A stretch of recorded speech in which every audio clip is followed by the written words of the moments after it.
All right, good evening, everyone. Welcome to the Speak Your Peace podcast. I am your host, BC.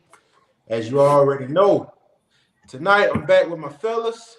I got my boy David in the building, What's up, y'all? GP's in the building, Drew is in the building, Going on. John is in the building, and we Yeah, got two special guests tonight. Uh, Mr. 49ers fan himself, introduce yourself to the people, man. First off, before I say my name, I just want to shout out my mom and my wife. I finally made it.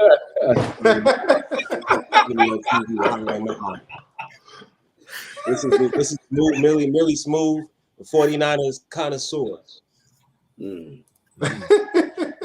I like that. All right, Mr. Philly fan, tell the people who you is, bro. Yeah, Steve G from Connecticut. Give it to you real all day, every day. Awesome. Like that. All right, fellas. So let's get straight into it. So the first topic we're gonna talk about is that Chiefs and Ravens game. So we all saw the game, we saw the outcome and what happened and so forth. But I'm gonna introduce it, open up to you guys. Y'all tell me how y'all feel about the game. Y'all thoughts on it. Do y'all think Lamar blew the game? Or do y'all guys think the Chiefs just won the game? David, we'll start with you on this, bro. Tell us how you feel about it. This game, it was a good game, but it was a disappointing game from Lamar to me. He had opportunities to make plays, and also that they didn't run their regular offense. It seemed like they panicked right after the Chiefs scored. So the defense struggled during the beginning, but towards the second half, they didn't allow any points.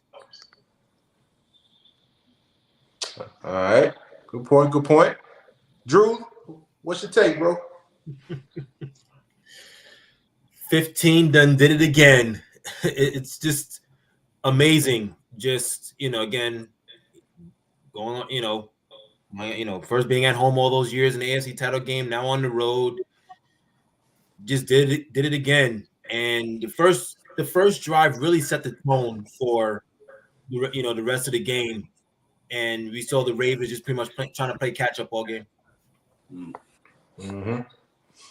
GP?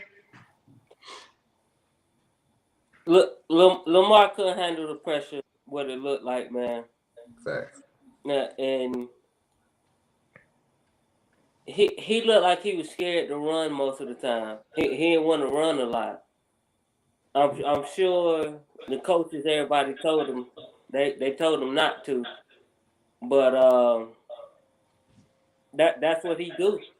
That's how they even got there. So you get away from what you do, you're not gonna fare too good.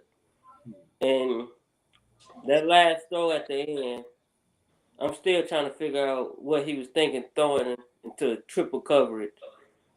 I don't know. So didn't look good. Yeah, it was a hideous throw. So he showed he needs to run in such a big game. Do what you know. Mm-hmm. Facts. Steve, let's get to your point, bro. Tell us what you thought about the game. Man. Well, let me preface this, okay?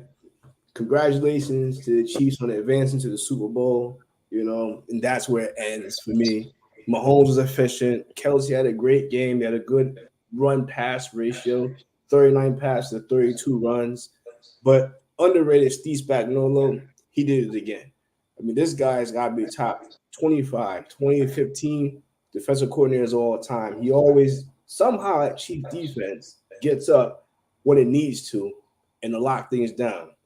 So hats off to the Chiefs.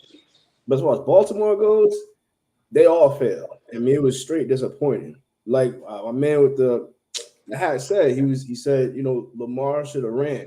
He didn't. Mm-hmm. You didn't all year long. You're the number one rushing attack, just like the Eagles. They're just like the Eagles in this game. Running, that's your bread and butter, RPOs, all that. You're not Peyton Manning. You're not Tom Brady. You're not Dan Fouts, all that. You run, take off, and you pass when you have to. And yet he had acres in front of him, and he just stood in the pocket for like a million seconds, and then he just doesn't do anything. And so I just didn't understand why you went away from what got you there. You know, you have a good suit, everyone loves your suit, but then yet you come to the party and wear a different suit, and it's ugly and nobody likes it. Bring the suit that got you to the dance.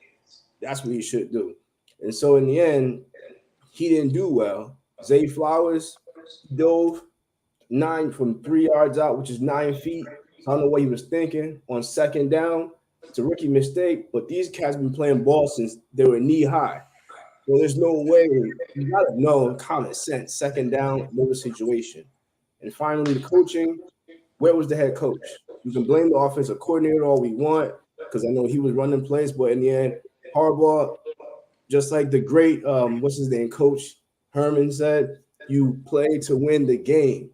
What are they playing for? I think they're playing for some mafia money on the side because there's no way you get brought to this stage and then you just go away from it just like that and you do nothing to change, make no adjustments. That's something fishy. So it's going to, all I know is Joe Burrow's coming back next year. That's the Chiefs' kryptonite is Burrow. Facts. You right about that. I like that. Good point. Good point. Last but not least, Mr. 49ers fan. Thoughts on the game, bro? I've been hearing a lot on TV that everybody's blaming the coaching, the offensive game plan, that it didn't involve too much run. And you could say that, but you got the 2-time MVP on your team. And you got a defense that held the Chiefs to 17 points.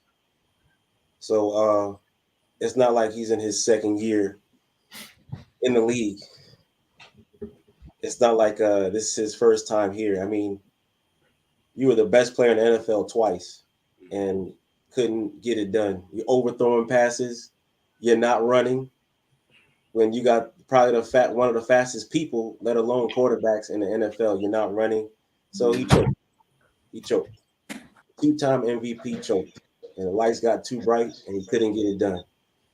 And so you can say, yeah, Patrick Mahomes he did his thing, but he only scored 17 points.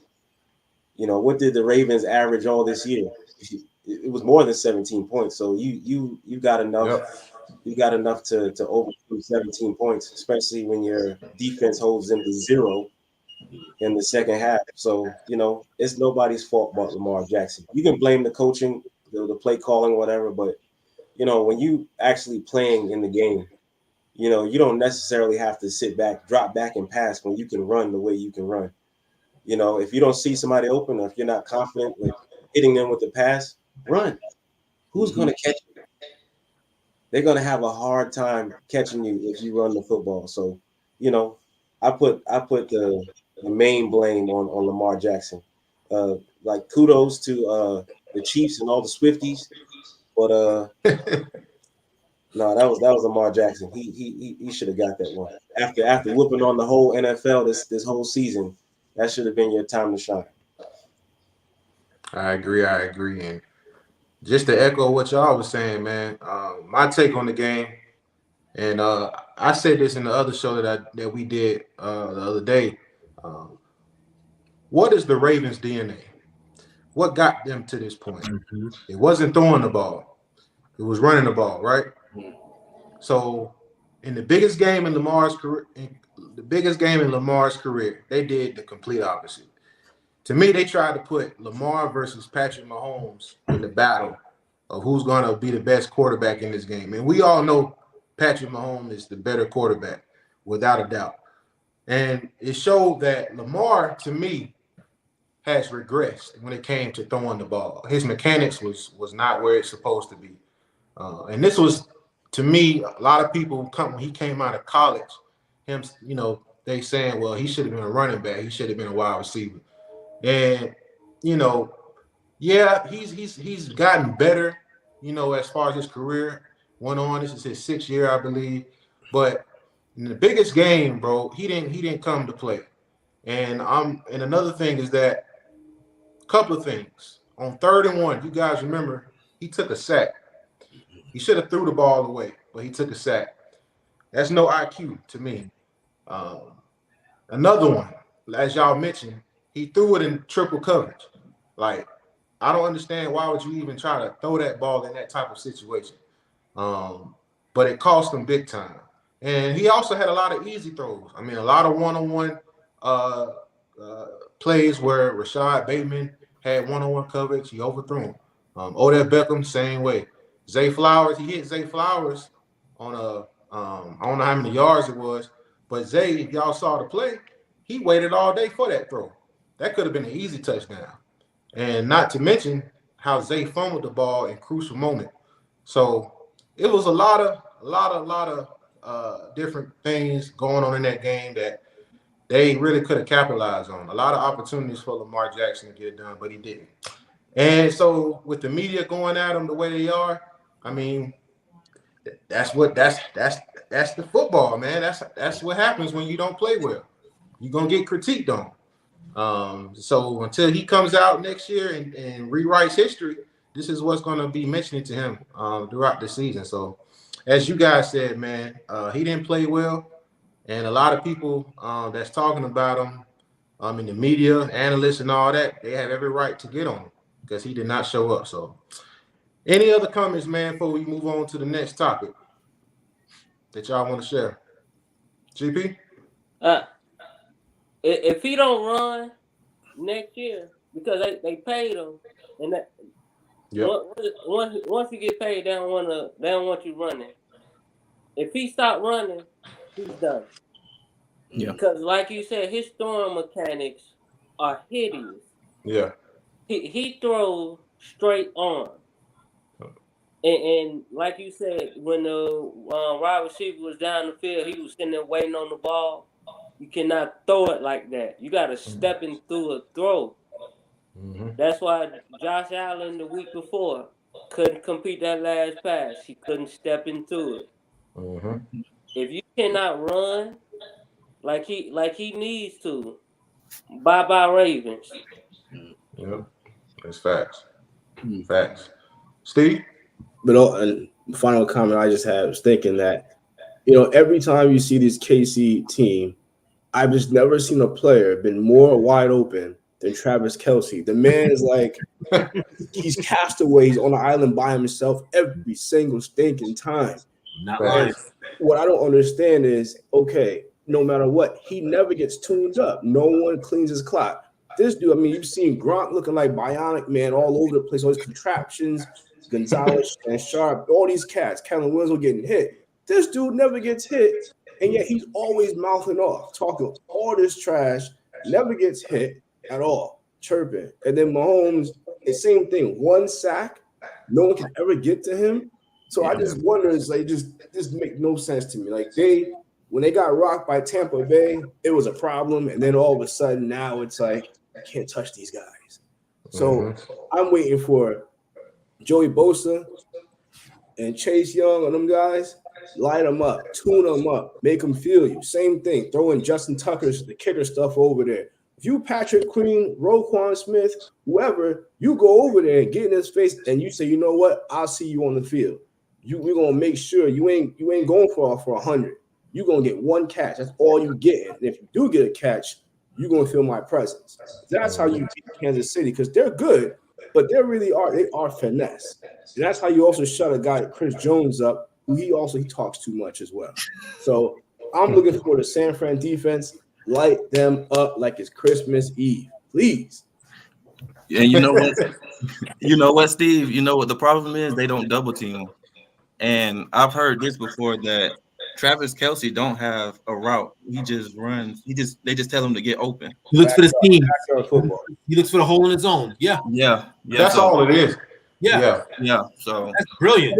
Really, you just need to double team him. I don't know why you don't double team. Put me in, coach. That's it. Yeah. Dang. That's true. Good points, y'all. Let's get on to the next one. Lions 49ers last week. Woo. I tell you, man, that game was so disappointing. But I'm gonna let the 49ers fan I want to hear what he got to say on this. So, speak your piece, my man. Tell me what you thought about your team. Be honest too. I'm gonna be honest. The Detroit Lions, they gave the game away. Thank you. Facts. Thank you. because for some odd reason, they decided to stop running the football. Mm-hmm. And they dominated us running the ball in the first half. And then they decided to put the ball in Jared Goff's hand. Do y'all know who Jared Goff is? I don't know. I don't know who here thinks that Jared Goff is a top 10 quarterback. I mean, it's your opinion, but we know him. We know him. We used to see him twice a year when he was over here on the Rams. So if anybody on that team scares me, it's not that guy. So once they started putting the ball in Jared Goff's hand, I felt like we had hope. And then the cherry on top of the sundae was my man Brock Purdy. Brock Purdy been receiving so much disrespect, and I believe it's just because he was the last pick of the draft. But I promise you, if that was Joe Burrow, if that was Trevor Lawrence, if that was Justin Fields, if that was any of your first round quarterbacks, he's the second coming of Joe Montana. He's the next Tom Brady, he's whatever. But because he's the last pick, whatever he does, they're just waiting for the bottom to fall out. So Brock Purdy made some timely plays, man. He's good at orchestrating the offense. He's a way better quarterback in this offense than Jimmy G was. Jimmy G was the kind of guy. What made Jimmy G good was he's good at following directions. So if Shanahan's in his Mike helmet saying run the ball, he'll pass it off. He's a very humble guy. He's not the one that's like I want to be the superhero of the Super Bowl or whatever. He's just gonna hand the ball off 30 times. That's why Mostert is a superstar over there on the Dolphins, because he handed the ball off to him like it was nobody's business. And Kittle benefited from that too. But Brock Purdy is able to use the complete playbook of Kyle Shanahan, and that's the reason why, or one of the main reasons why we're here now. Everybody came through. The defense came out second half and made like the best adjustments ever. I don't know what Steve Wilks said to them in the locker room, but I was cussing Steve Wilks out in the first half because no matter, he wasn't making no adjustments. He wasn't blitzing the quarterback. He wasn't doing nothing. He was just getting 24 points scored on us in the first half. And I was watching the game with a couple of friends, and I was the only one who continued to root for the Niners, even when we was down 24-7. That's what makes this victory so sweet for me. And then my man Dave said, hey, if you guys win, do you want to be on the podcast? I said, what? Do I want to be on the podcast? Hey, I'm glad you on here too, my man. Appreciate that. Good points too. Hey, before I get to the next person, John, are you on, bro? Your connection? Yeah, I'm here. Okay, hey, let me get your point on the Ravens game, bro. I was just listening. I enjoyed listening. Okay. Just give me a quick take on what you thought on the game, though, real quick, before we go to the Lions. I felt like we really should give more credit to the Chiefs defense. They did something that we hadn't seen all year. Whereas most defenses go into the game saying, okay, we want to take away one aspect of his game and make him beat us with the other. They successfully took both away. Watch the game. Everybody keeps saying he should have ran. Well, they did a great job at clogging the lanes that he could run with, because in the beginning, we seen him run. We seen him take off up the field, and I said, okay, it's going to be a long game. And then they made adjustments. They started clogging certain gaps to where he couldn't run. And their DBs are exceptional. They did a great job all game, covering all receivers. Zay Flowers, Odell, Rashad Bateman, everybody. Mark Andrews didn't have a good game. Nobody was necessarily just wide open. He did make some bad plays, don't get me wrong. But everything just went on Lamar Jackson. The Chiefs defense did a very good job at taking away his throwing ability and him being able to just explode and run for gas. We hadn't seen Lamar Jackson get sacked all year. Yeah, But the that's a good coverage point. made it harder for him not to be able to throw the ball. Them shooting the gaps at the way they did with their linebackers, with Chris Jones, with George Karlaftis, they did very well with setting the edge. They held containment very well, even when he tried to go outside, because he did try. They still did a great job at sacking him. We didn't see him get sacked like that all year. Yeah, So they definitely hats off to their defense. I'm the same. I don't remember who said it, but about Spagnuolo. I don't know how he's not a head coach by now. I mean, every year around the same time, they whip up these great defenses. The Chiefs defense really wasn't all that good on it. They was straight. Then they facts. come out with this match. So it was really. I agree. Like I said, I think we need to give more credit to the defense. Lamar played bad. Don't get me wrong. But I just feel like they did a better job at taking it away than he did a bad job at just not doing it. Mm. Good point. Good point. Good point. Good point too, bro. On the DBs, because L'Jarius Sneed, bro, he really making a name for himself. And if you really look at it about their defense, the Ravens defense actually did very good. So, like I said, most defenses going to the game saying we want to take away one aspect of the team. Well, they took away Isaiah Pacheco. Pacheco was non-existent the entire game. When they did hand the ball off to him, he didn't really do anything at all. They made Patrick Mahomes have to make plays, and he did a good enough job, and their defense won the game. Defense wins championships. They said, all right, our quarterback got 17, we're going to win with that. Yeah. Exactly. And the Ravens defense did their job. They 17 points is enough to win the game in the National Football. In this league, the new league, 17 points is more than enough to win a game. So I feel like I said the Ravens defense did an exceptional job. I mean, not Ravens. Chiefs defense did an exceptional job with taking away both abilities of Lamar Jackson. Good point, bro. Good point. Good point. And John, we'll stick with you. Just tell us briefly, real quick, on the Lions and 49ers, what you thought on that. I do agree that they abandoned the run, but I don't think that it was Jared Goff's fault. Because when you look up the stats, Jared Goff actually had 273 passing yards, 1 touchdown, no interception. Brock Purdy had 267 passing yards, 1 touchdown, and 1 interception. So he played worse than Goff. Goff did not do bad. Goff had a fine game. He played more than well enough for them to win that game. The problem was the coach let his ego get in the way. If they kick those 2 field goals, there's no discussion. They done deal. Them going forward on 4th down twice is the reason they lost.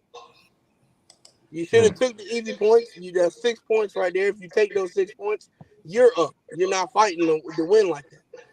So I feel like it was more on the play calling and the coach being so gutsy all year, whereas you had these 2 easy field goals that you could have kicked, you could have made. The kicker's been fine. But instead, you just opt to go for it. And then the plays that they chose to use on 4th down, I didn't love it either. But I said the 49ers, give them credit. They came back. I didn't think they were going to come back. I don't want to hear 28-3 no more. I'm a Falcons fan. So don't let me hear that no more. No more 28-3. That's OB, but I feel like Jared Goff was not the problem.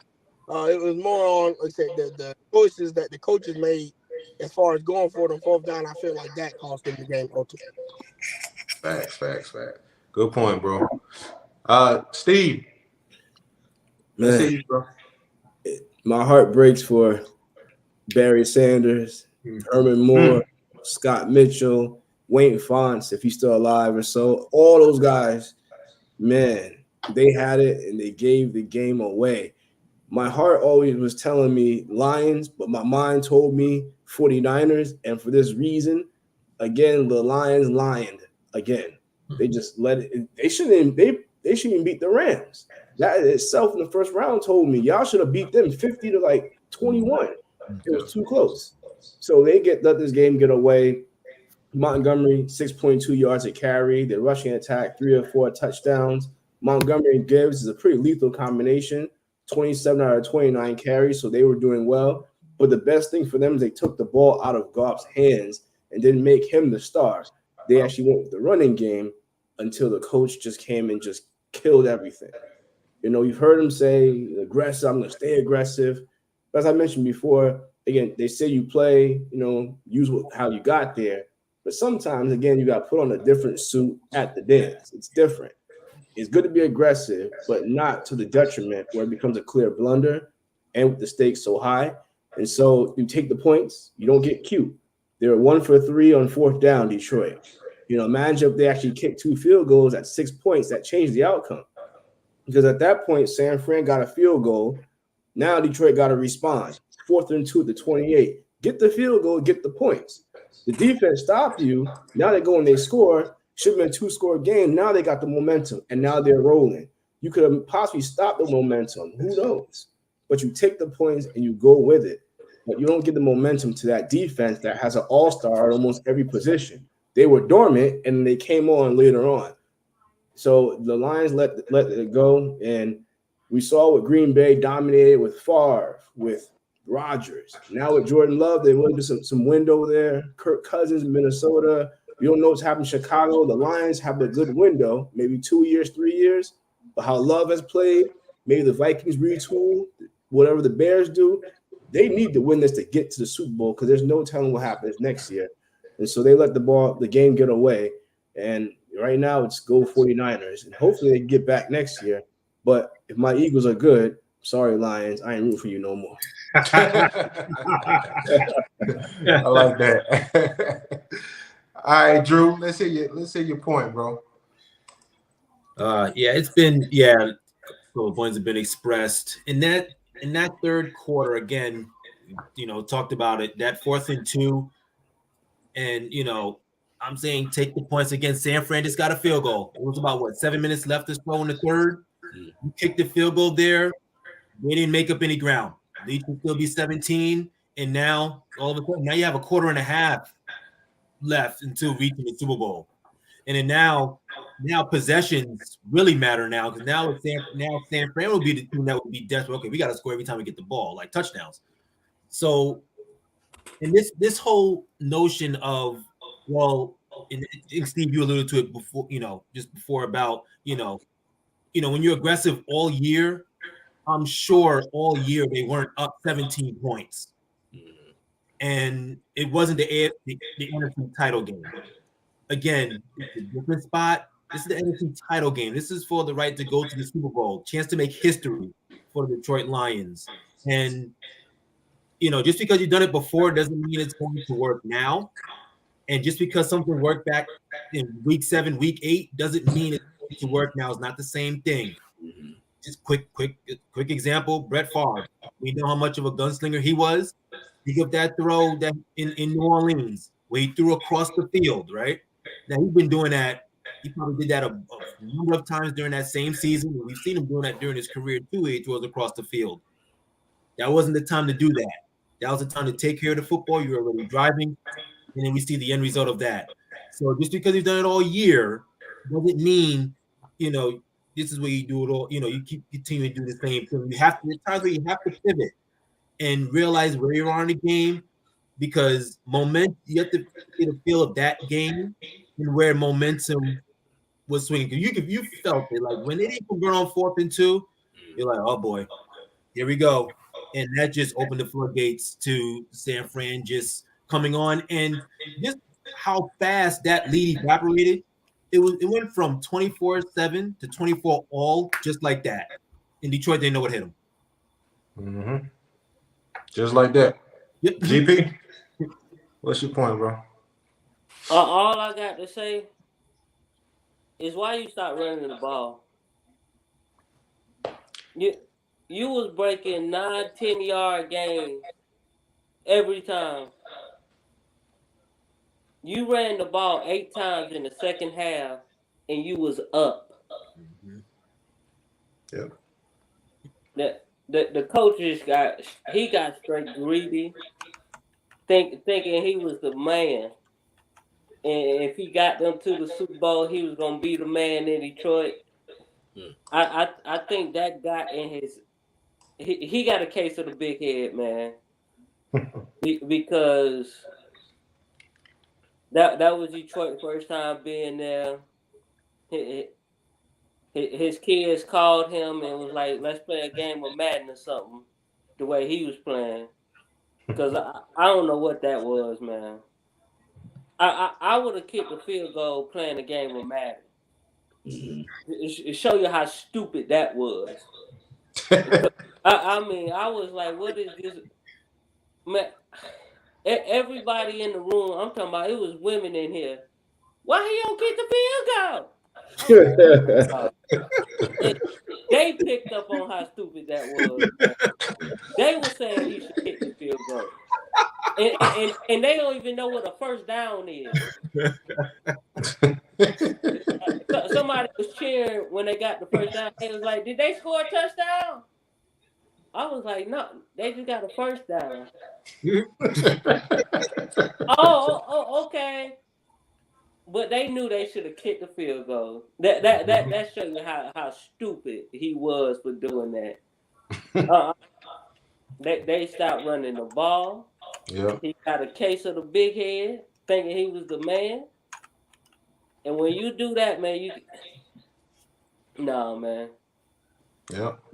Brock Purdy looked like Tom Brady out there, man. I was like, what is going on?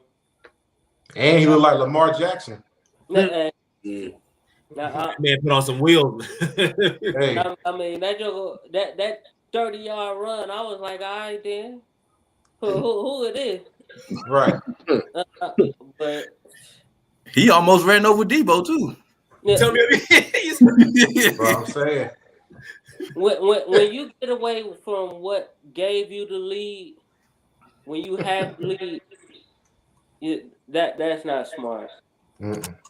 You got 3 good running backs. They got 8 carries between them in 30 minutes. They had 8 runs in the first 2 drives. So, Detroit, take it across back 8 Mile, man. Call Eminem. He'll for you. I don't know. So, I mean, the 49ers played a good game, but I would say Detroit gave it away. Mm-hmm. I agree. That's how I would close it out. All right, Dave. Yeah, I'm just reiterating what everybody else says. Detroit gave them the game. We see that on those 2 4th downs, we saw that the wide receiver dropped the ball twice.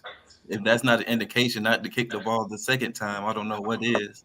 Mm-hmm. And then even after that, we saw that after San Francisco scored, that they fumbled, and San Francisco was in the red zone after they fumbled and they scored a touchdown. And we can see how the experience of the Lions came out because they didn't know how to stop the bleeding and just kept going and they didn't know what to do. And also, nobody made this point at the end of the game. Why would you run the ball when you're down by 2 points in the red zone? You needed all 3 of your timeouts in order to get a chance to get the ball back. So that also was a bonehead mistake by the Lions head coach also. Yep. And for me, man, of course, y'all pretty much summed it up. But one thing that stood out to me, though, that they went away from completely, and y'all mentioned it, David Montgomery almost had 100 yards rushing, bro. And they just went away from that. I mean, he was slicing and dicing that defense like he wasn't nothing. And then two, Craig, is it Craig Reynolds, Josh Reynolds? Josh, man, he had some crucial drops, man.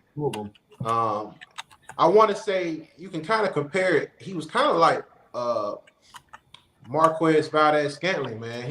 He was clutch for Detroit all year, but when it came up to the clutch moments, he didn't come through. Whereas Marquez Valdez-Scantling, horrible year, but when it came to the big game, he made the most important catch of the game. I mean, that's crazy, yo. I mean, but it just shows you, man. And then, like y'all said, the coach, man, Dan Campbell, what are you thinking, bro? This ain't the regular season. this is the biggest game of your career. Right. The Detroit Lions haven't even been in this situation in a long time. And 67 years. Yeah. yes, man. And you let you let your ego or whatever it was get in the way where you just gamble and say, you know what, we're gonna go for it. You don't do this in big games. You take the points, man. I don't care what you did in the regular season. This is not that. This is the game to get you to where everybody wants to go. That's the Super Bowl. And so if you can imagine, if you just kick the 3 points, this could be a totally different game.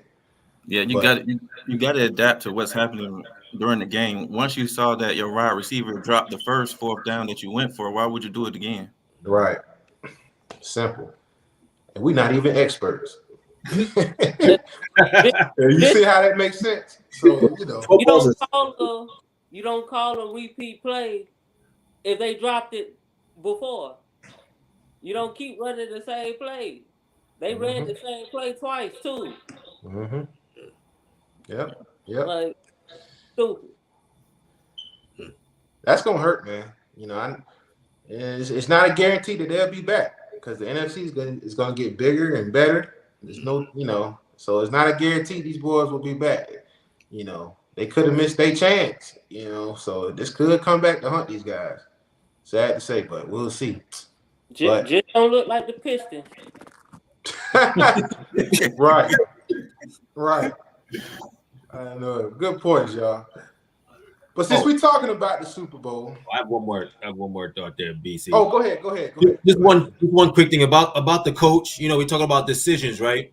Yep. Hopefully that those decisions don't end up in resentment by the players, like we saw in another similar location in the NFC, the Seattle Seahawks, when they decided to throw the ball instead of run the ball, and we saw how that team, assembled, as it were, because of that. There was a lot of fallout from that call by Pete Carroll allowing that play to happen.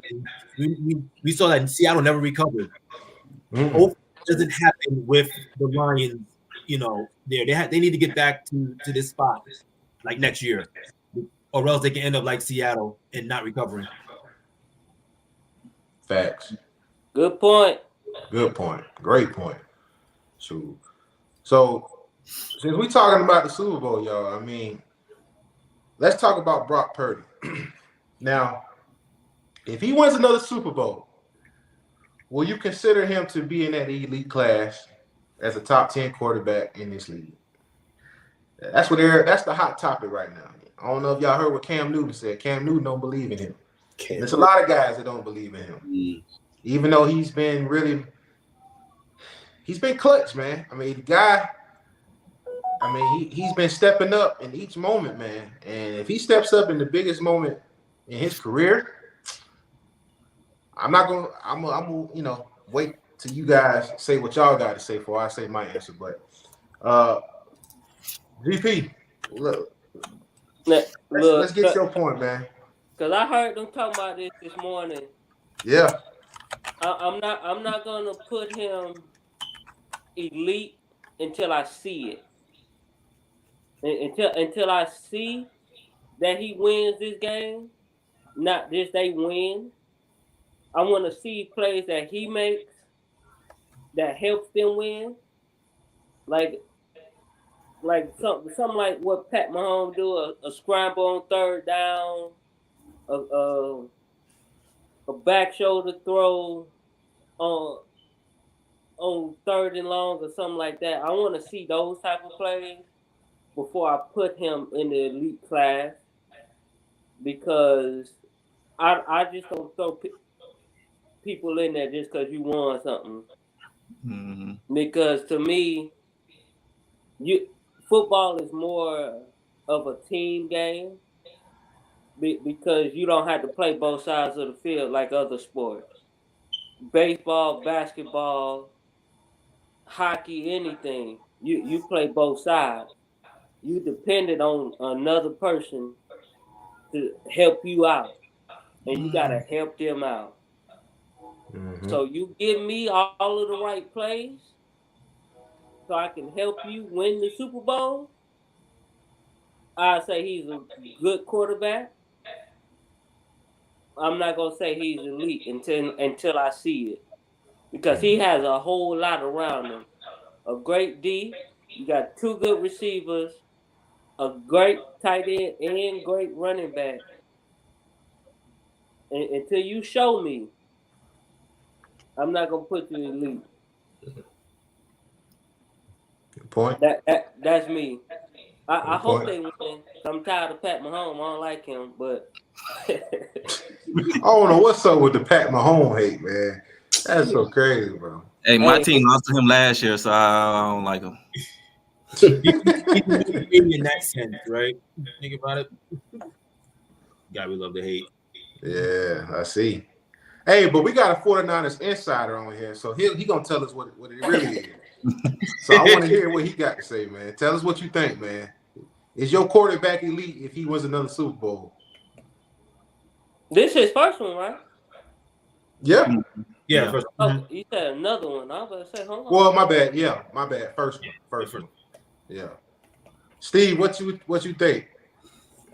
Well, I echo my man's sentiments over there. GP say the same thing. He gotta show me.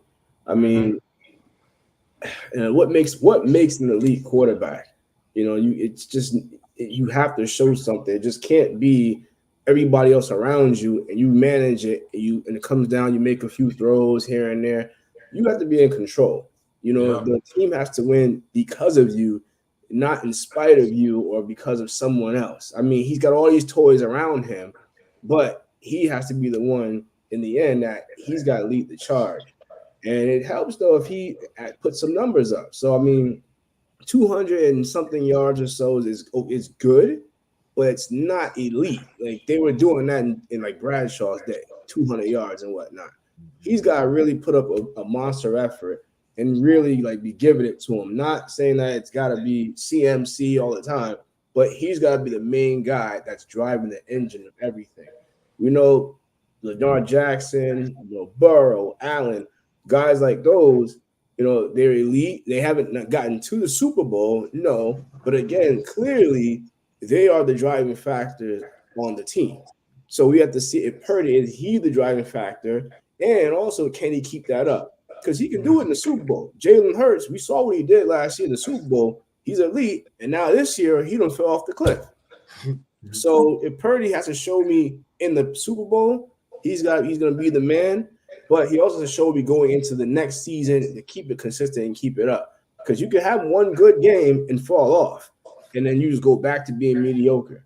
He's now got to win this game, put up some good stats. They have to win because of him, and then he has to continue to keep it going. Then I'll put him in the elite quarterback conversation. But it's something that he has to do consistently, and you have to have numbers too. You just can't be pedestrian. You have to have numbers. So he's got to have some numbers sooner or later. If you don't, then he's not elite. He's a very good quarterback, and that means he's serviceable. Means he would be a game manager then. Elite, you got to have some stats to back it up. So I'm waiting to see what he does in Super Bowl. Hopefully he can prove that he's the driving force. He's the bus driver of that team, no matter who he's got around him. And hopefully he can continue to drive that bus into the next season and be consistent. Then I'll open the doors and he has a seat at that elite table. Good point, bro. I want to hear Smooth's point, man. Smooth, I got to hear your point. Tell me about Brock Purdy, man. Is he elite if he wins his first Super Bowl? Hold on a second. Let me read the question again. It said, if Brock Purdy wins the Super Bowl, will he be in the elite class, top 10? Brock Purdy is in the top 10 right now. Woo! Woo! Now you know I gotta hear this. Oh, yeah. Tell us why you feel that way, bro. What do you want in a quarterback? Do you want a quarterback who's going to put up flashy numbers and lose? Or do you want a quarterback who's going to lead your team to win after win? Now, some people may ask, what's the difference between Brock Purdy and Jimmy Garoppolo if both of them were winning? Well, the difference is Brock Purdy was top 5 in every quarterback statistic this year. And yes, he may have threw for a 262 last game, but he is the reason why they won. He's leading them. I never heard anyone say that Troy Aikman is not a good quarterback because he had good weapons around him. Troy Aikman has some of the best weapons ever, and goes down as one of the best quarterbacks of all time. And I believe that Brock Purdy's in that same class. Now, where would I put Brock Purdy in the top 10? Give me a second. I wrote this down. Hold on a second. I wrote it down. I like this. Yeah, I want to see this right I'm here. waiting. Yeah. Hey. Okay. I mean, everybody got their opinion, but I wrote it down. Yeah, My top 10. In this order. Number Okay. 1, Patrick Mahomes. Mm-hmm. Number 2, despite the loss, Lamar Jackson. Number 3, Josh Allen. Number 4, your guy, Dave, Jalen Hurts. Number 5, where's my number 5 at?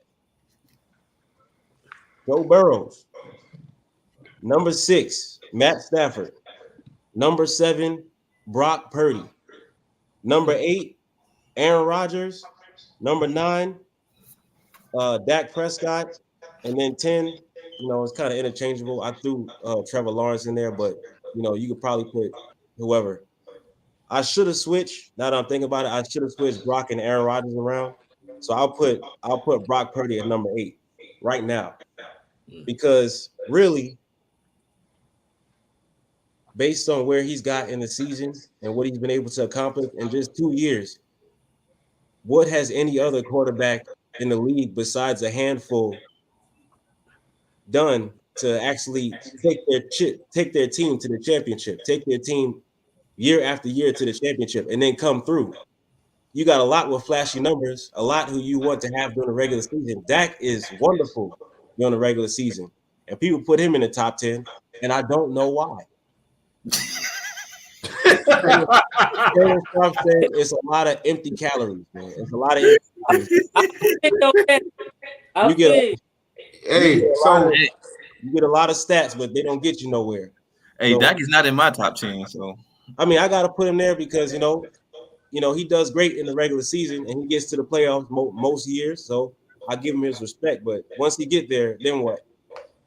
Nothing. So I'd rather have Brock than a lot of the elite in the league, because he's been winning and he's only been here for 2 years. So I'd rather take winning than all the flashy numbers. And he's giving us flashy numbers too. So that's why I put him up there. Yo, real quick before we get to John, is Justin Herbert in your list? Oh, I didn't hear that name. Yeah. Because no, I don't know, man. Yeah, you got. Will I take Brock Purdy over Justin Herbert? I would. I'm gonna lie to you. That's Herbert. tough, bro. Because Herbert is in a tough situation. Is he? Yes, he is. Yep. How much was he up by last year against the Jacksonville Jaguars? Yeah, he was up quite a bit, but that's only one game. Yeah, that was a very important one too. Yeah. Then we can also say how many picks Brock Purdy threw against Baltimore. But, I mean, that was a regular. That was just one game too, though. So. I wanted to see them again too. I wanted to see that. That game didn't really matter getting us to the Super Bowl or not. I'm talking about. No, I did. Where every win counts. That was a big blunder, man. That's why they got rid of the head coach. But yeah, that's why. That's a solid list, though. I do like the list. That's solid. Me personally, I would have Justin Herbert over Brock Purdy. Yeah, Jalen Hurts is too high too. Jalen Hurts, I wouldn't have him that high. But really, Lamar Jackson is not the second best. But that's just me, though. Yeah. When it comes to Jalen Hurts, I give him a lot of respect because I don't know what happened to the Eagles this year. Maybe y'all can explain it. But Jalen Hurts is one of the calmest dudes under pressure, and that's what scares me the most. Not just that he's calm, but the way he's able to lead his team under pressure. Now, I don't know what was going on in house, but I did not expect them to lose. I did not expect them not to be here. We should have been facing the Eagles in that last round instead of the Packers. No, you shouldn't. What was it? No, you shouldn't. I mean, talent-wise. I don't think All right, Joy. Tell us what you think, bro. If he wins one this year, is he in that class? You muted, John.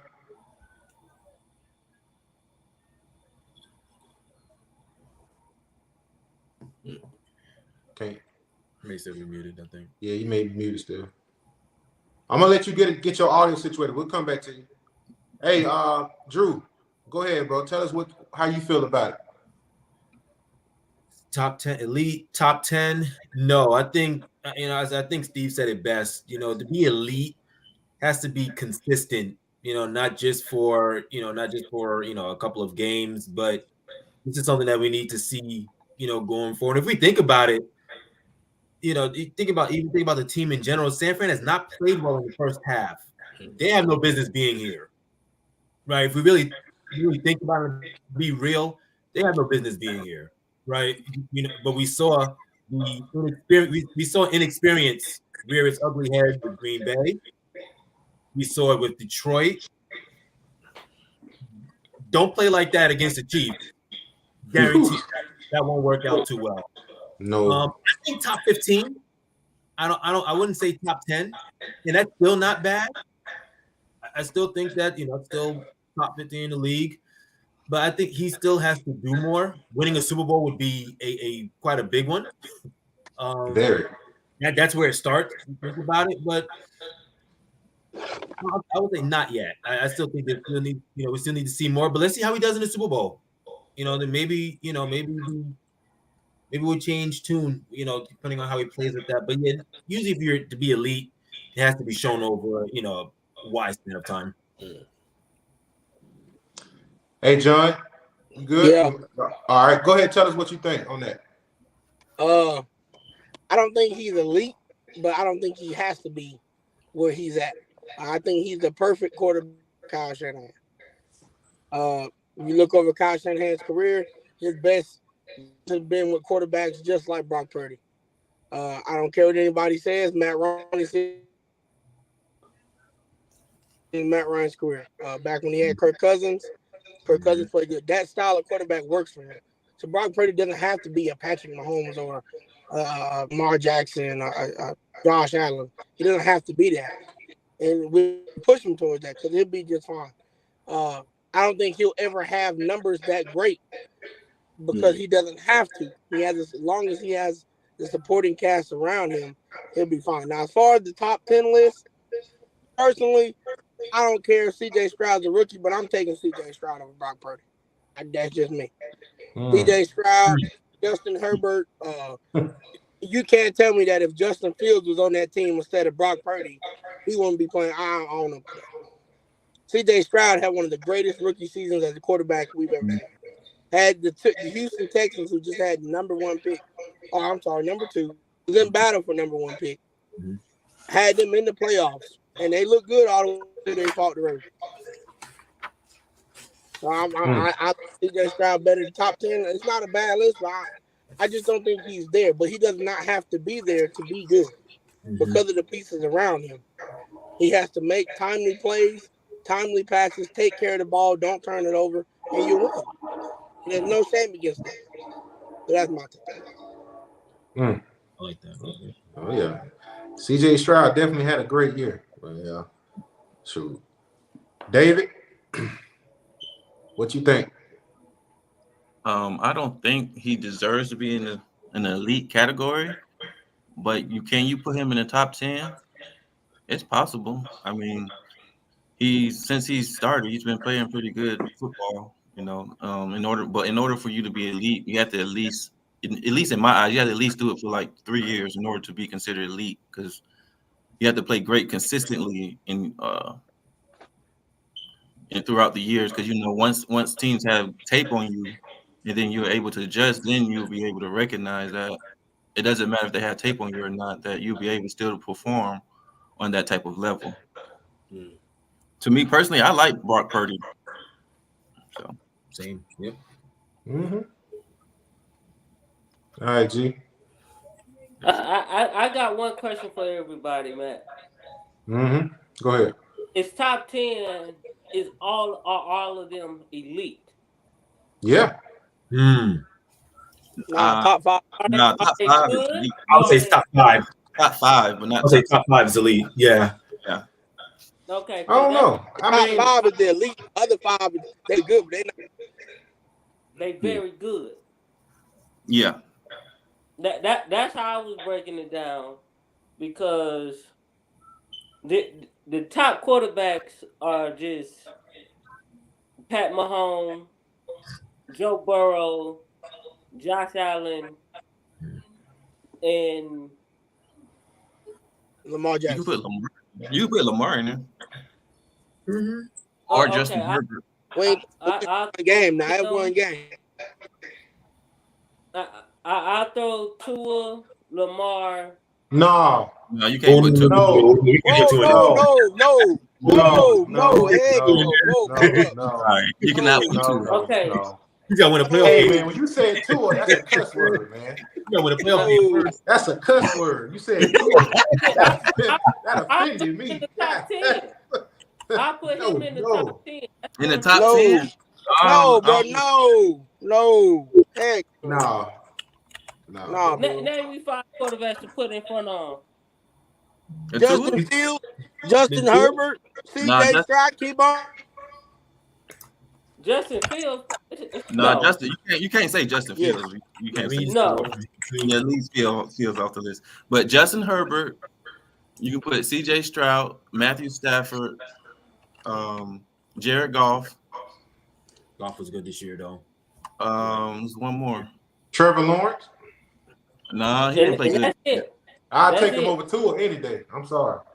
I think He Justin may not Fields. have had a good year, but overall though, I'll take him. Joe Clutch Burrow, moments.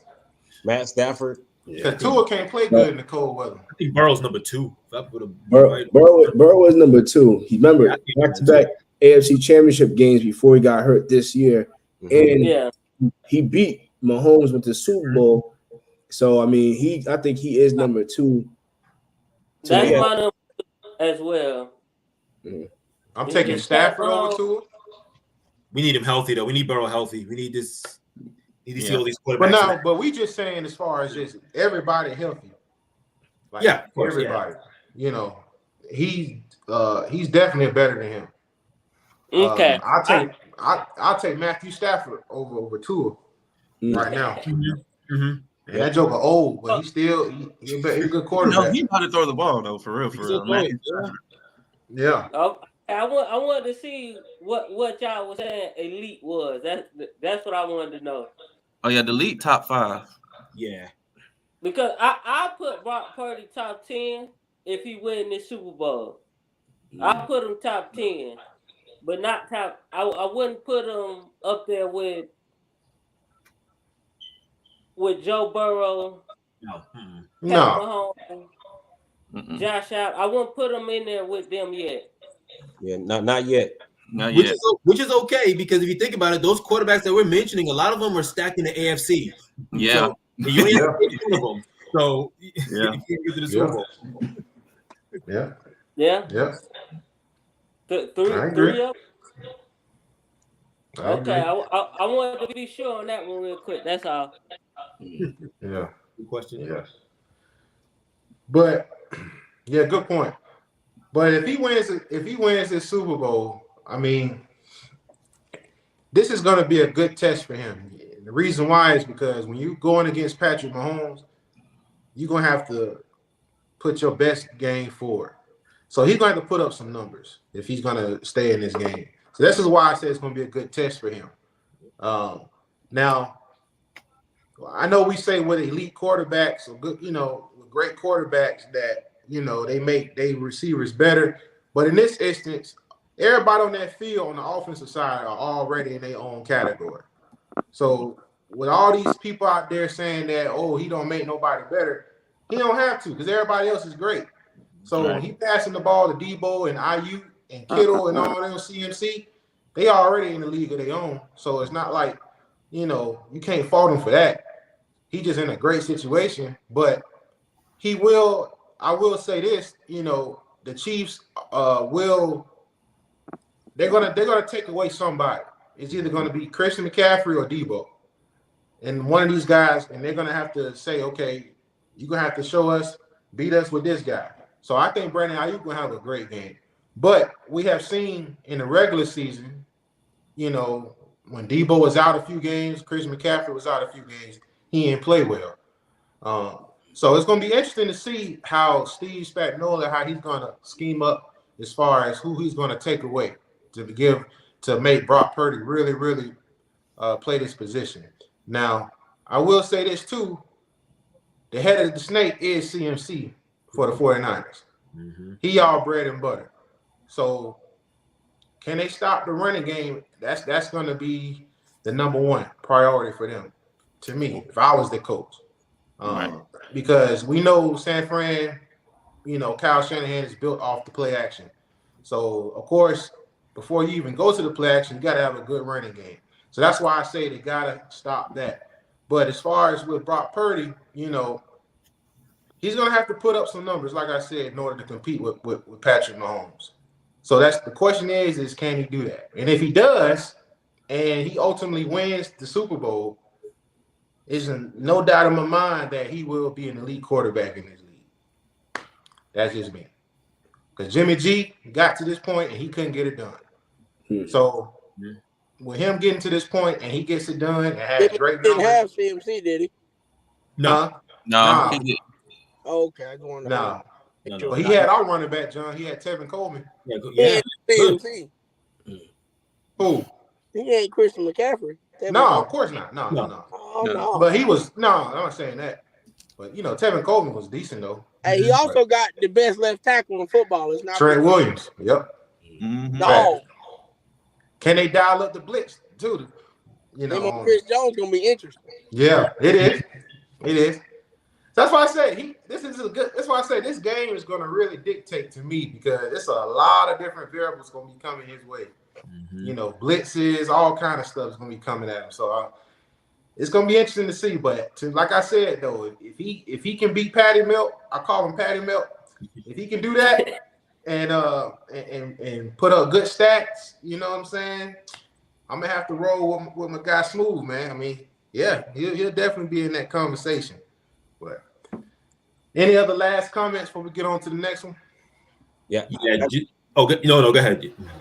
I just wanted to make a comment on the last subject real quick. Yeah. About Dan Campbell's play calling. My Wi-Fi kind of went out. I wanted to say that I'm not just as a Niner fan. I didn't have a problem with him going for it on fourth down. But I had a problem with him passing on fourth down. If you're 4th and 2 or 4th and 3 and you run the ball, it's rare that you already averaging 8 yards a carry that the other team is going to stop you. But to pass on fourth down is just idiotic to me. He caught a case of the Pete Carroll, man. You're right. Yeah, go ahead. I'm sorry. No, you go ahead, bro. That was it. I just wanted to say that. Go ahead, G. What was you saying? They were long developing plays. That was the problem with me. Mm-hmm. If it's 4th and 2, throw a quick throw, please. Not 10 yards down the field. Quick throw, quick pass in a hurry. Not a long developing play. Yeah. So we're gonna see, man. We're gonna definitely see. It'll be here before we know it. So that's one. What'd you say, Drew? I just got one last thing quickly. Go ahead. Yeah. I think that I don't think we really talked about this. There's some, again, we haven't talked about it. There's some pressure here on Coach Shanahan too. This is his third time, in the Super Bowl, and these, it's not, guaranteed you're going to keep getting to this point. He needs to win one at some point. We saw what happened with, Atlanta when he was the OC. Don't bring it up. Before. 28-3. Don't bring it up. He needs to win one of these. I'm still in therapy as we speak. No, I hear you. To win one of these. Yeah, he can't keep coming up short. Yeah, you're right. That's a good point. That's a good point. I didn't think of that. Yeah, and he gave both games away. I ain't gonna lie. He gave yeah, away. He did. First, that Atlanta Falcons game and the Kansas City Chiefs game. Because that Kansas City Chiefs game, they would have kept running the ball. Yep. They would have won the Super Bowl. Run the ball. That and Jimmy G making at least like he missed a couple throws too. Late, he was on the Sanders over the top. Down the Yep. middle, this one on a third down on the right sideline. So yeah, Run the ball. I have a question for everybody real quick. Like why are running backs becoming like obsolete, or why are they trying to run away from running backs as if they want the quarterbacks to be the hero? I feel like in many games where the best solution and the easiest solution is to run the ball, they'd rather pass it. What's the reason for that? I think $40 million. I think it's more so now where it's kind of like basketball. You take the big man out, back to the basket. It's all about instant offense. You know, it's exciting, throwing the ball 80 yards. He's going down for the home run play, a go route. It's becoming basically a microwave type league. You run the ball, it's like a cloud of dust, they call it. And also, again, the money factor as you go at as well. But also, let's not talk about analytics. That started, we saw it how it works in baseball. It started to creep into football as well, where now the analytics say just to throw the ball. And everyone talking about the quarterback. You know, he's the Cinderella, the darling, passing the ball. But clearly, when you're running the ball, you need that to set the pass up. Because if you take the running back out, we're playing backyard football. One down lineman, 7 Mississippi, everybody just go out. It don't work that way, because then you talking about DB is gonna be just sitting there waiting all day long. It's not a game anymore. Yep. So I think it's being analytics, the money factor, and the fact that people want to see crazy highlights, throws, and plays, crazy offense that'll put butts in the seats. They don't want to just see regular smart football that might just be run the clock, a 10-minute, drive and all that, slow things down. People get bored. It's attention spans also. And I also we think saw some great running backs just do some really amazing things. Yeah, and I also think it's people want the quarterbacks to be the face of the franchise. So if you mention that in there, they want them to make the big play instead of just winning the game. Mm-hmm. And two, everybody want to see the quarterback throw the ball to make a big play. And as Steve said, great analogy when he said, basketball, just like the 3-point shot now. The 3-point shot, Steph Curry has changed the game when it came to shooting the ball, because it's so exciting to watch him shoot from half court and this and that. And the fans want to see that. They rather see that over a dunk nowadays. Versus the early 2000s, it was like everybody was dunking the ball. But now football has changed to where now, like y'all said, quarterbacks is the face of the league. So they want to see that, versus just handing the ball off to a running back like the old school days. That's just my opinion on that. It's the truth. I also think too, though. Go ahead. What you say, John? I think it goes on the look like to the Seahawks against they didn't want Marshawn Lynch to be the face of the Super Bowl. Well, that's a good point. Yeah, they don't want Marshawn Lynch right. and don't want to talk to nobody. I don't want him the face of the Super Bowl. No. What? I'm gonna pick Russell Wilson with the supermodel wife and the cute kids. Oh yeah, now that's the one. But here's my I'm not really going against your point, because I agree. It's like, what does it matter? You're still a Super Bowl champion. It's like you're always going to be remembered being a Super Bowl, and it should have been 2-time, and it would have went back. Everything got politics in it. Everything got politics in it. It's always going to come down to politics, money. At the end of the day, them the main two drives: money and politics. Yeah, that's like my firm belief is that. I said this way back when, and a lot of people may not agree with me. I felt like we're doing bad. I knew there was no way they were going to make it. But I said, one thing is a way that the NFL has a Super Bowl without Taylor Swift being it, because of the amount of money it would revenue. Exactly. Yeah. The amount of people that's going to tune in her, and the amount of views that went out drastically on their game just because of her. That was just one of my little sidebar opinions like that. It was a whole money thing of why they did. But that's just me. That's just me. Well, they never turn away with when money's involved. Mhm. Oh yeah, No, I sir. wouldn't be surprised if they tried to sprinkle her in the halftime performance. They're gonna try. They're gonna try Yeah. to. Oh yeah, I I'm thinking wouldn't be about that too. surprised. Oh Be yeah. surprised. Usher got sick. You know what I'm saying? Usher Don't be got the flu. right. Look, I said the same thing. I'm like, she gonna be out there on halftime, man, cause he ain't there. Nobody performing with him. So hey, that will be crazy. Yeah. Yeah. But I just one quick point. It's all about the money, man. That's it. You Mhm. you you want somebody that you paying $45 million to, or $3 million to be the show. Mm. Yeah. The owners, the commission, all of them, they know where the money at, man. So they like give it to them, and we won't say nothing because it makes no type of sense why, like Detroit, why did they stop running? They wanted Jared Goff to be the man, and made no type of sense. Mm-hmm. Like with Kansas City, they stopped running the ball too, and Doesn't that? they made your boy Pat Mahomes. He was the show. Him and Travis Kelsey. They Mm-hmm. were the big dogs in the show. Mhm. Yep. Anytime Kelsey get a first down, they show Taylor Swift. You know that. Like, okay, whoop de doo. She drinking a beer. Don't why do I care about that? Yeah. Why would her flag surface? Because the women gonna be looking at Taylor Swift, and she gonna bring in $50 million Yeah. from just showing her.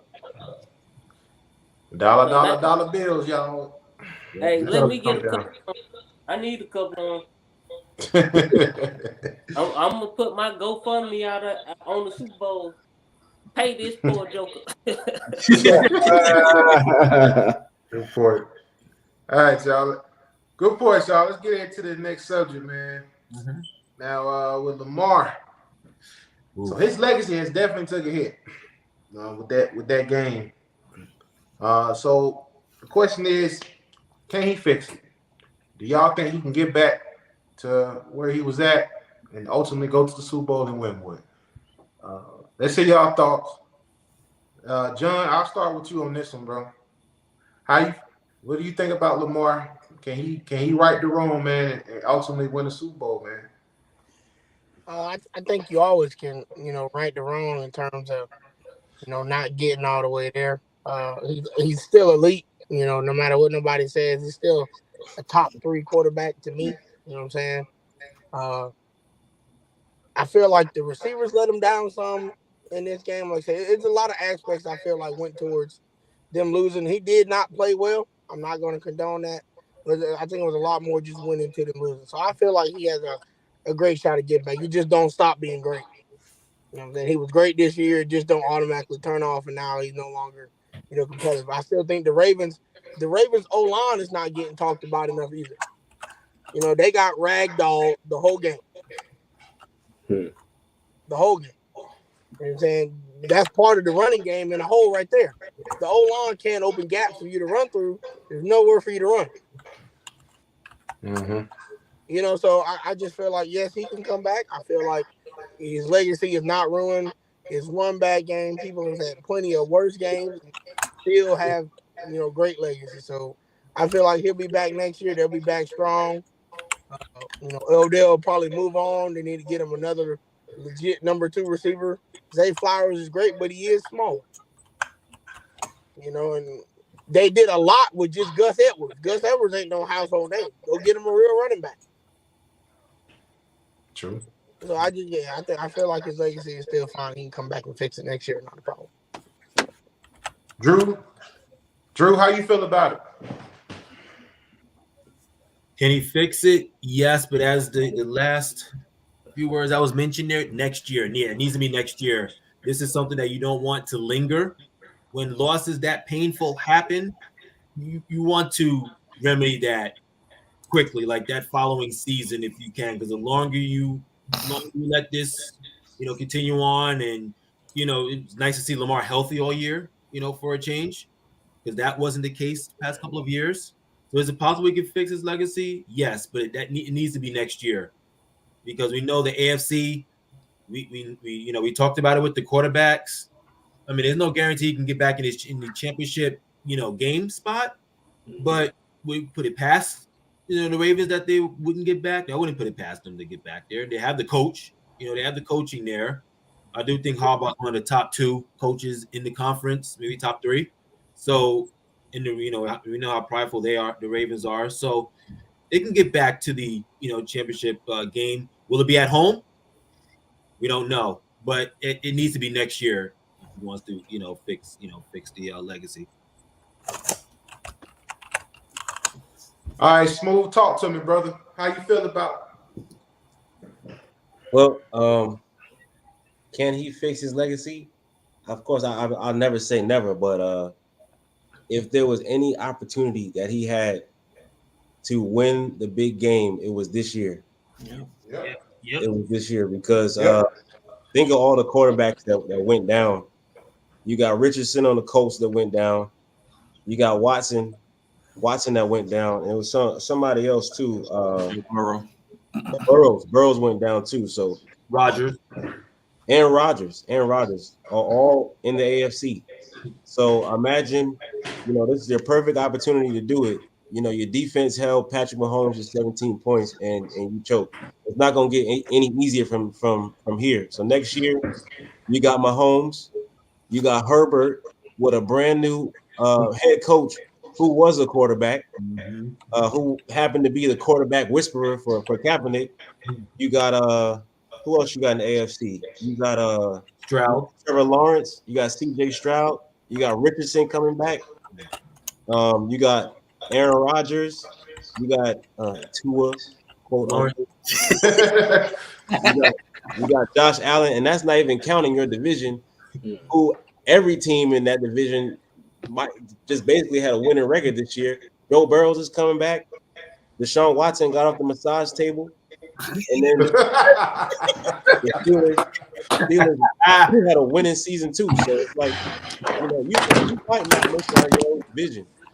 So, in order for you to fix your legacy, you're going to basically have to run the gauntlet. So if he can do that, you'll be number 1 in the league as a quarterback. If you can get through all those guys. Yeah. All right, Dave. Can he fix his legacy? Yeah, but this was the year to do it. He's only had one great playoff game so far. Looks like he's gonna have a similar playoff stench like Peyton Manning. Peyton Manning didn't really have a great playoff career. He was a great quarterback, but he didn't have a great playoff career. If we was to be honest, and he hasn't really consistently done it in the playoffs. And the fact that when they get in the playoffs, they don't do what they do best, which is run the ball. If you look at each playoff game besides that Texas game, they tried. Well, I'm not even counting his rookie year because he only played like 8 games and he didn't develop yet as a quarterback. But all those other years that he made the playoffs, they were trying to pass the ball when their best bet was to run the ball with him. And we see that he's not a consistent passer. So until he be more consistent with his passing, I don't think he will be able to fix his legacy. Good point. Steve. Well, I think I echo the same sentiments as everybody else. Never say never. He can bounce back. And I mean, it's hard to get back to where you were here or even to take the next step into the actual Super Bowl itself. But it's possible. But it's very hard when you've got all those guys, your aforementioned quarterbacks, in the same conference as you. And then you've got the other 3 teams, Pittsburgh. If they get a quarterback, who knows? They have Deontay Johnson, George Pickens, Cleveland, Watson, if he gets right, Who knows? You know, Burrow's back. You know, Burrow's gonna go and do what he does. So it's gonna be an uphill. You know, it's gonna be tough for Lamar Jackson, but stick to what he does best. Don't try to get cute and don't try to be somebody you're not. You know, that's the formula. That's Ravens football. Defense, running, situational. That's it. They do that, then they can obviously they can come back and probably be in the AFC Championship game again. Probably not at home, but it's possible to do. You know, next year he faces, you know, a pretty decent schedule outside of his division. For 5 out of 17 games, he's facing Houston, Dallas, the Chargers, Kansas City, Buffalo, and Philly. You know, that's going to be a test. I don't know how the schedule works out. That's going to be a gauntlet or it's going to be spaced out. But those are games that they're going to need in addition to their division where it's going to be tough. 2, 4, 6. Yes, 11 of 17 games. It could be pretty tough for him. And so he definitely he can get back there. He can do it. He can bounce back. But again, it's on him to develop, play his game, be smart, get better, and also the coaching. I don't know if they're gonna keep taking mafia money, you know, they can make it. I mean, mafia put up $250,000 or so, then the script's already set, you know. But I think he can bounce back, but it's gonna be very, very difficult. It's gonna be hard. So hey, there's no guarantees, just death and taxes. So you roll with that, anything can happen. That's it. You hear that, Lamar? Don't try to get cute out there. That's right. Hey, GP, tell me what you think, bro.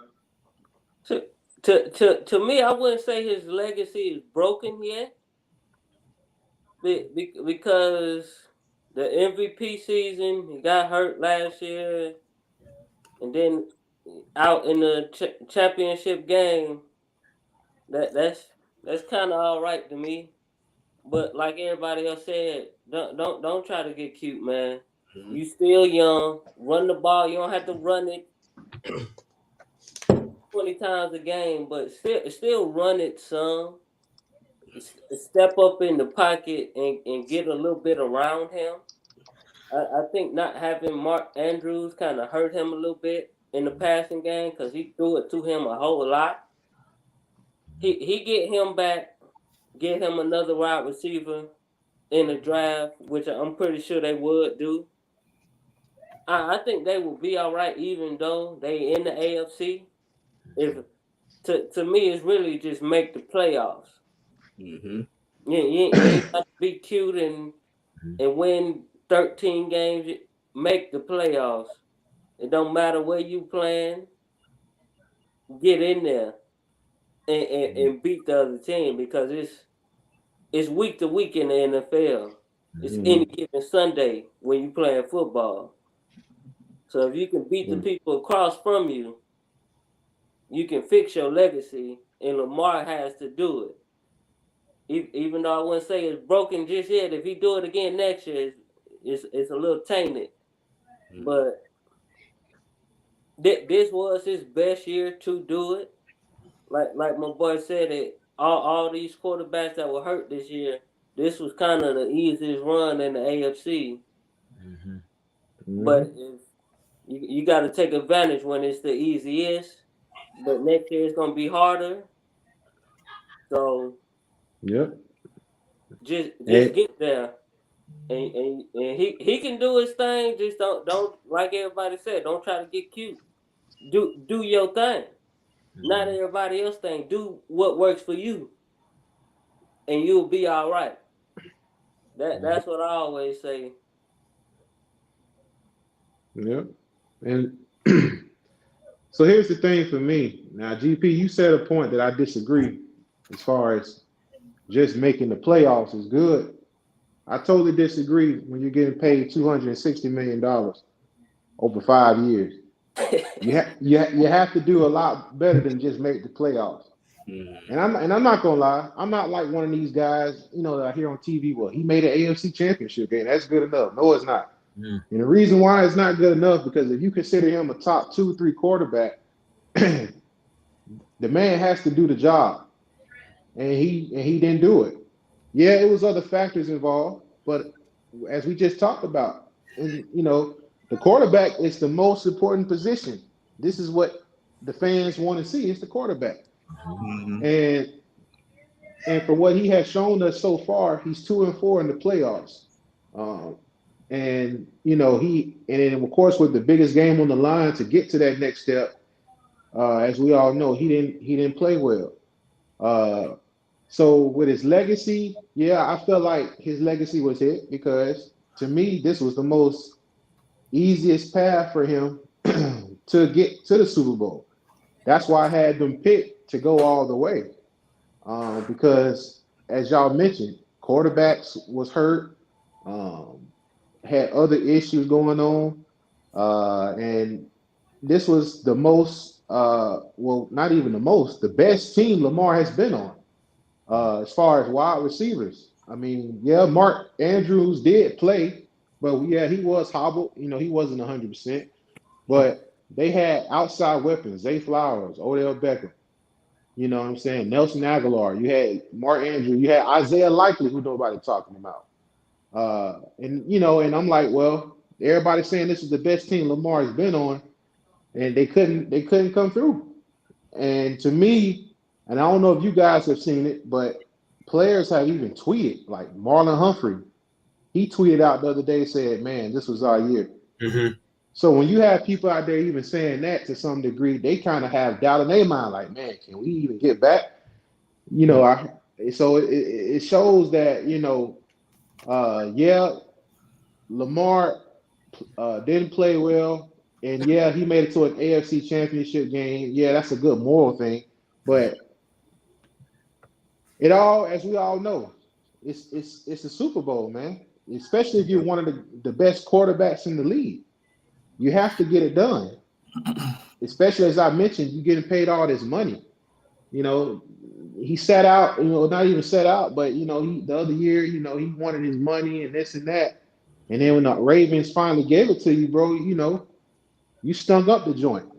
So he has to do a better job next year, and it's not a guarantee that he will be back, Mm-hmm. as y'all mentioned. You know what I'm saying? So we're gonna see for sure. Yeah, Any other takes? yeah, and he had opportunities in this game to make throws.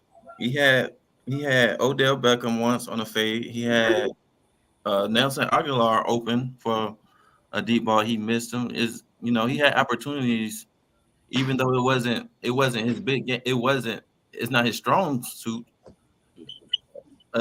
What he could have done is at least give his wide receivers a chance in order to make a play on the ball. And at certain times in the game, he didn't. Mm-hmm. You're right. 'Cause I think that the one down the left sideline, is that the one you were talking about with Aguilar? Yes. Yeah. Yeah. Yeah. And I was just looking at something, and one of the players that Lamar is better than, y'all know, Baker Mayfield has performed better than Lamar in the playoffs. Wow. Disgusting. Wow. Ugh. I didn't know that. Yeah, which is crazy because he's better than Baker. Yeah. Yep. He's better than Brock too. Yeah. Yeah, man. So Well, let me throw one thing in there yeah. to just open up some light. What you said when I was saying make it to the playoffs, I was just saying get in there. Yeah. That's what I was meaning to say. Well, Not if he he get he there, that's good enough. well he I, going I, he I, going was, I was saying get in there. yeah. Well, he definitely gonna get in there, bro. Yeah. Yeah, that's what I was Yeah. saying. That's all I Yeah. was saying. Don't Yeah. miss the playoffs.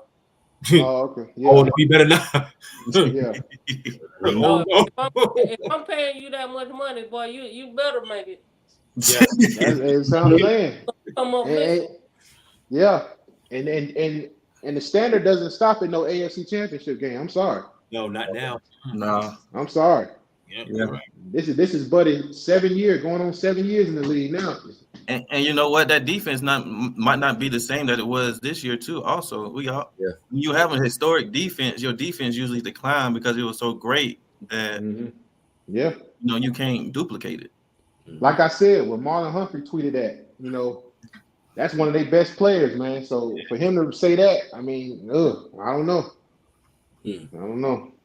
You remember, Lamar's going to be a year older. He's going to be older. And remember, running quarterbacks, not as durable. Don't last long. Don't last as long. So what does he have as a backup, y'all? The throwing mechanics. I'm telling you, he better improve. Because like you said, Drew, them legs, you ain't gonna last long running the ball. So throwing the ball is definitely gonna have to benefit him at some point, consistently. Mm-hmm. That's the key word, consistently. Yeah. So and run smarter. Yep. Definitely agree. Good takes, y'all. Let's keep it going. So next topic, Stephon Diggs. Now, now he just came out. I had read early today how they asked him about his future, and his answer was, pretty much he doesn't know what the future may hold with him and the Bills. So if he does get traded, or they release him, but more than likely he'll get traded, what team do you guys think would be a great fit for him? What guy? And Steve, we'll start with you on this one, brother. What team do you think Stephon Diggs would be a good fit on, and why? Man, that's pretty tough. Yeah. I mean, man, Buffalo lose him, then that window is definitely shut. I think the window's closed for the most part, but that window is closed and just done. That's the end of that. If they lose him, I'd say if Diggs, if they have to trade him or release, or is he free agent? Trade him, right? Because of contract. Yeah. I think trade him. Contract. Yeah. That means they're going to send him out of the conference. Then. Yeah, that's all. Mm-hmm. I think if you send him to, let's say you send him to Dallas, yeah, they'd be tough. Green Bay, Minnesota, that'd be real tough. I can see those teams. Or you send them to LA with the Rams. Philly, we good. We got AJ Brown. Hopefully we don't trade him. We got Devontae. We don't need Diggs. We good. So, but I can see Dallas, Minnesota, Green Bay maybe, but they're going youth movement. So Dallas, Minnesota, and the Rams. And that's instant upgrades for each team. Dallas already was scary with CD, and you had old man Brandon Cooks. You put Diggs in there, yeah, that's going to be tough. They will be formidable. Same with the Rams. Stafford can still sling that ball, can still throw it. You got Puka, whatever his name is, and you got Cooper Kupp. You add him to it, might be the greatest show on turf again. So I'd say if you trade him out of the conference, it would be those three teams. I think so. Or if you take him to a sorry team, you change like me to a Chicago. DJ Moore and him on each side. They got Komet then they got the running backs. Justin Fields now is another weapon. They could be dangerous too. That's if you go out of conference. I can't see them being him still remaining in the AFC. If he is, then he got to go to a sorry team. You got to go to like a Colts or someone else like that. But I see in the NFC those three teams: Dallas, Minnesota, and the Rams, and maybe, just maybe, Chicago. That's some good teams. Good team. All right, Smooth. Is he going to your 49ers? Nah, they're not gonna send him over here because this is I guess the one team in the other conference who you might have to see in the Super Bowl. So I would say I don't know what all the numbers are, cap space and stuff like that. So this is strictly just me guessing. I would say send him to the he's still in the conference. I don't think he'd go back to Minnesota because he wanted to get out of there too. I agree. Oh, yeah. Shoot, man, send him to the Falcons, man. I like that. I bet you would. I was going to say send him to the Texans, but they might have to see the Texans in the playoffs, and Stroud and Diggs might be a little dangerous combination with Nico on the other side. So if it's better for him to go outside of the conference, they might send him to the Seahawks. You know, they might send him somewhere where he's the least threat, but they also might send him somewhere that it's a potential contender just out of respect for him. So, you know, I can see them sending him to like a Seahawks or something like that, or maybe the Saints. Who knows? Drew? That's a really good question too. Detroit, opposite of St. Brown. That'd be a bad spot, you know, for him to go. We see how potent that offense is when they stick to running the football. But yeah, it's Detroit. That'd be a bad spot. You know, that team is, you know, on the come up. And you know, we saw how they were. So that's a particular, you know, landing spot for him. I don't see him going back to Minnesota because that was, you know, for the aforementioned reasons. I don't see the Rams either. They have two really good receivers there. Yeah, I think Detroit's a possibility. And maybe there's probably a couple of other teams I'm not thinking of. Dallas, absolutely not. That's too much ego right there. MSTG, that's too much ego. Yeah. Have a little family reunion with his brother on defense. Just about to say, exactly. That's yeah. Yeah. I don't want to. All right, G. I'm gonna go with Chicago, man, because they need to make a move in the offseason to help that offense, man. And I don't think they're gonna do anything in the draft to help them too much. But I say he'll fit in good with Chicago because they need somebody that talk a little bit on that offense, man, and he's that type of player to me. He gets he just a little full of himself, man. He seems like a diva receiver to me, man. And I think Chicago can deal with it, and they will shut him up quick, fast, in a hurry.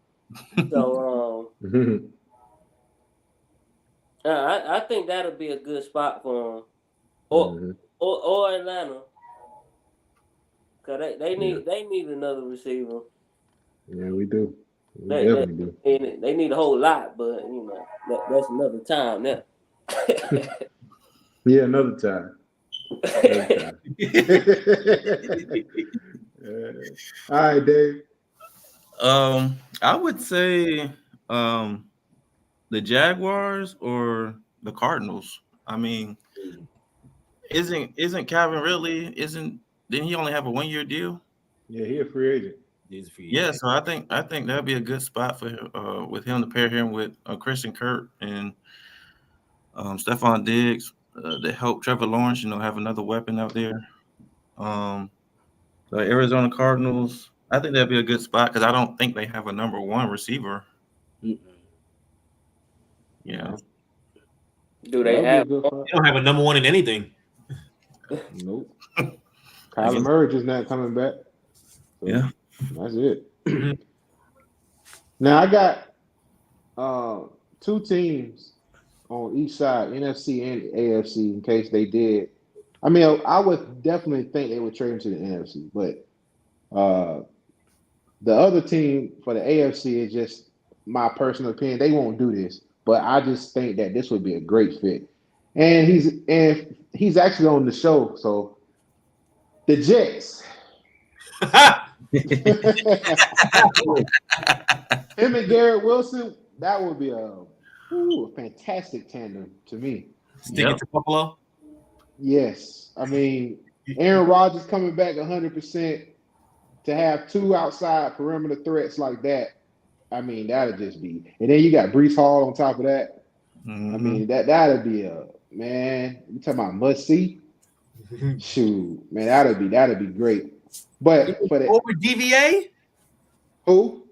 Over DVA, Devontae Adams? Ooh. Yeah.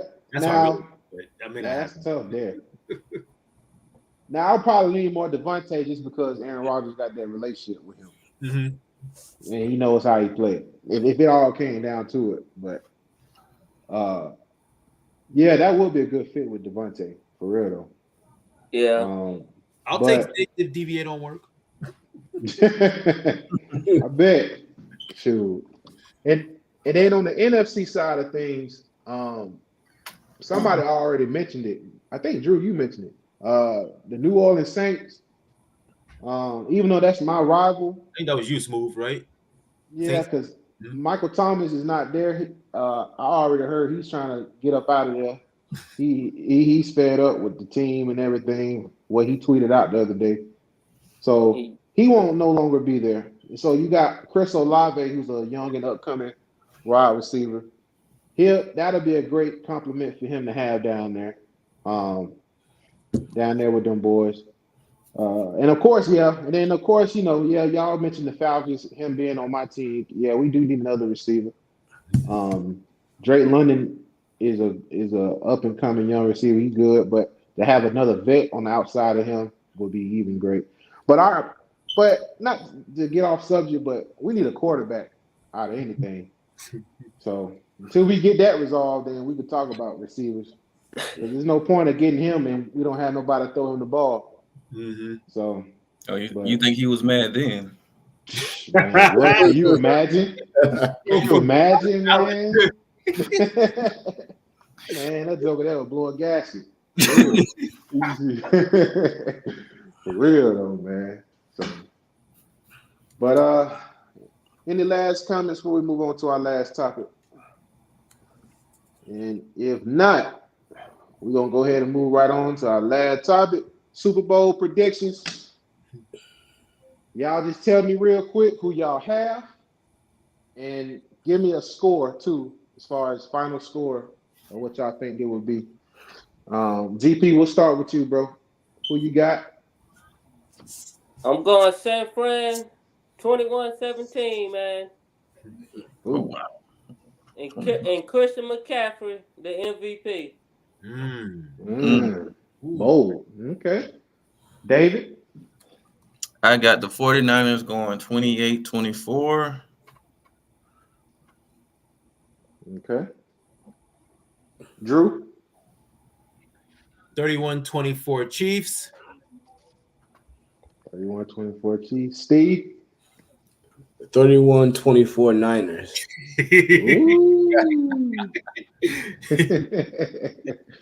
Okay. Smooth? You muted. Oh, you muted. Oh, you muted. Okay. You got so excited. I was gonna say, contrary to popular belief, I actually got the Chiefs. I got the Chiefs going home because the Niners are going to beat them 31-28.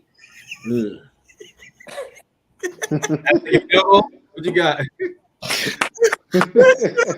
This is that right here. Oh, okay, let's go Chargers. So, man.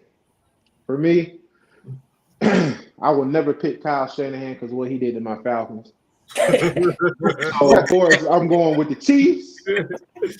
34-28. Oh man. So, I'm going with the Chiefs, man. So, but this game could go either way. These are two of the best teams on paper from each conference. So it's going to be a good game. Both teams definitely going to put up some points. So we're going to definitely see, y'all. And from what I heard, too, they said that if Patrick Mahomes win one, Andy Reid, this may be his last ride. So retire at the top. Hey, that ain't no better way. Definitely Hall of Fame coach, one of the best coaches, man, to ever do it. I'm a big Andy Reid fan. Just because he gave my boy Michael Vick a second chance. I love that man forever for him doing that. For real. And he's definitely one of the best quarterback coaches of all time, how he developed quarterbacks. So, Who? Andy Reid developed who? He developed. Wait a minute, hold up. He developed who? What, Andy Reid? Yeah, Reid, who? he developed Michael Vick. He developed Donovan McNabb, who was McNabb, McNabb, Patty Melt. I mean, yeah. Alex Smith. I think Alex Smith had a good couple years when he was there. yeah, and then he got Mahomes, and then went Then further. Mahomes, yeah, I don't think he developed Mahomes too. I don't know I about don't think McNabb. Mahomes came in the league like that. He sat for a But he minute. didn't until Mahomes. He didn't do anything. 4 straight NFC. Until he got T.O. He didn't get no offense for the Eagles. He could have won 3 titles. Does nothing. Goes to Kansas City. Gets all these weapons, and then all of a sudden he gets a quarterback and win. He was a good coach, very good. The quarterback elevated him to great, like any other coach, I think. Nah, he was great, bro. I'm sorry. Yeah, you can't get far without a great quarterback. You gotta have a quarterback. Yeah, You gotta have a quarterback. Have a quarterback. That was too inconsistent. Mm. I actually think is a great coach. If you could get a team to the Super Bowl with Jimmy G as your quarterback, that takes a lot of talent. A lot of coaching and overcoaching you got to do. The NFC Championship multiple times with Jimmy G and the Super Bowl, and to be up by 10 points in the fourth quarter to the Chiefs. He just got a little quarterback happy in the fourth quarter, like he did in the Super Bowl with the Falcons. He got cute and decided to stop running the ball, like we mentioned earlier. And now we're sharing grief stories. Niner fans and Falcon fans heard us. Yeah, he definitely is real. But nah, I really do think Andy Reid is a great coach, man. I do too. He's as far as most wins as a coach, he has like 258 wins. I think Bill Belichick needs like 15 wins to be the most coach with the wins. He'll pass Don Shula. But Andy Reid is like 2 slots down below Belichick. I think he number 4, yeah. So he's right there. So to be in that discussion, he's definitely great. For real. Mm-hmm. But we're gonna see though, y'all. But that's gonna do it for tonight's show. Man, I appreciate y'all boys joining us. That was awesome. That was awesome. Clap it up, man. Yes, for sure. Because we definitely appreciate Steve and Smooth for joining us. Please, man, if y'all want to ever come back, please do. Because we enjoy having new guests on, man. Just having great new ideas from people hearing their perspective on different things is definitely a great thing. So we appreciate y'all for joining us. And of course, Dave G, appreciate y'all for continuing to be on. Andrew, John had to leave, but he just texted me and said he enjoyed the show. So till next time, y'all. Super Bowl next week. Yes, sir. Hey, Bryson, where you at, Bryson? Where you at, Bryson? Right? Come on, man. You can't pull a Dominique. You not pull a Dominique. Get back. I know we need him back. We definitely do. Come on, He bro. couldn't handle it, man. He didn't want to hear that, Lamar. Yeah, he don't. Yeah, man. But he was supposed to get on though. But that's cool. I'm gonna probably do another one, man, before the Super Bowl. He'll probably be on for that one. But yeah, so once again, though, appreciate y'all. And for those that are watching, please like and subscribe. Definitely share. And we invite, as far as the new guys, if y'all know anybody that loves football and sports in general, because when football season winds down, we will be getting into the NBA. So that's definitely one of my favorite sports as well. So y'all know anybody, let them know. They are more than welcome to get on here and speak their piece. So appreciate y'all fellas once again. Y'all fellas have a good night, y'all. CC4L, baby. Peace out. CC4L all day. All right, y'all. Later. All right.